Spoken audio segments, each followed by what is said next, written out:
Di tengah kejayaan kerajaan Kuripan yang megah, terdapat sebuah taman istana yang penuh keindahan. Taman itu dikelilingi pagar batu yang kokoh dan dihiasi dengan bunga-bunga berwarna-warni, serta kolam yang dipenuhi ikan-ikan kecil. Di sudut taman, Ken Tambuhan, seorang putri tawanan yang sebenarnya bernama Puspa Kencana, sedang bertenun dengan telaten bersama dua dayangnya, Ken Tadahan dan Ken Penglipur.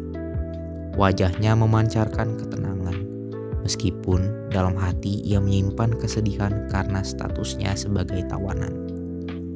Tiba-tiba, suasana tenang itu terusik oleh seekor burung serindit yang terluka dan jatuh ke dekat tempat mereka bertenun. Ken Tambuhan terkejut, tetapi segera mendekati burung itu dengan lembut. Di dalam istana, permaisuri kerajaan Kuripan duduk dengan anggun namun penuh kemarahan. Kabar tentang putranya, Raden Menteri, yang jatuh cinta pada Ken Tambuhan telah sampai di telinganya. Ia merasa kehormatan keluarga kerajaan ternoda karena Ken Tambuhan hanyalah seorang putri tawanan. Dengan penuh emosi ia memanggil Pelebaya, seorang pemburu kepercayaan istana.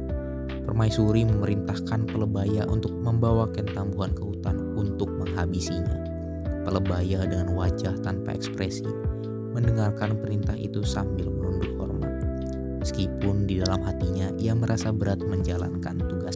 Di hutan yang sunyi, yang hanya terdengar suara burung dan gemerisik dedaunan, Pelebaya memimpin perjalanan, diikuti oleh Ken Tambuhan dan kedua dayangnya. Ken Tambuhan tampak tenang, meskipun ia menyadari bahwa ada sesuatu yang tidak beres. Ketika mereka tiba di sebuah tempat sepi, Pelebaya menghentikan langkahnya. Dengan suara berat, ia mengungkapkan perintah yang diterima dari permaisuri. Ken Tambuhan tidak menunjukkan rasa takut.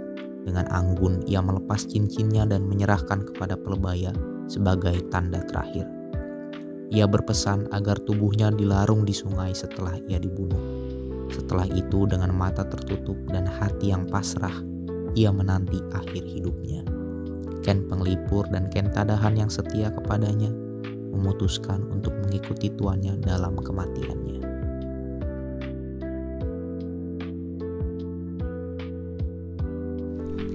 Di tepi sungai, Raden Menteri sedang beristirahat setelah seharian berburu. Namun hatinya tidak tenang. Pikirannya terus melayang kepada Ken Tambuhan. Ketika ia melihat sebuah rakit yang hanyut, ia merasa ada sesuatu yang aneh. Dengan cepat, ia menarik rakit itu ke tepi. Betapa hancur hatinya ketika ia melihat tubuh Ken Tambuhan yang tak bernyawa terbaring di atas rakit bersama kedua dayangnya. Dengan rasa duka yang mendalam, ia memeluk tubuh Ken Tambuhan dan meratap, tidak mampu menahan kesedihannya. Raden Menteri mengambil kerisnya dan menusukkan ke dadanya sendiri, mengakhiri hidupnya di samping orang yang dicintainya.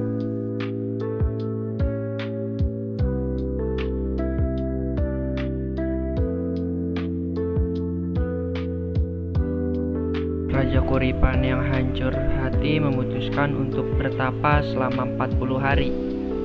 Ia memohon kepada para dewa agar putranya dan Ken Tambuhan dihidupkan kembali. Batara Guru yang tersentuh oleh ketulusan raja memerintahkan Batara Kala untuk turun ke bumi. Dengan membawa bunga ganda purawangi yang bercahaya, Batara Kala turun dari kahyangan dan mendekati tubuh Ken Tambuhan dan Raden Menteri. Dengan sentuhan lembut, bunga itu memancarkan cahaya terang, mengembalikan kehidupan kepada keduanya. Setelah semua ujian, cinta sejati mereka akhirnya bersatu. Ken Tambuhan ternyata adalah putri Raja Banjar Kulon yang hilang. Kedua kerajaan Kuripan dan Banjar Kulon merayakan pernikahan mereka dengan meriah. Dalam suasana penuh sukacita, Raden Menteri dan Ken Tambuhan duduk bersama di singgasana. Tersenyum bahagia, para tamu menari, musik gamelan mengalun, dan seluruh istana bersinar oleh cahaya kebahagiaan.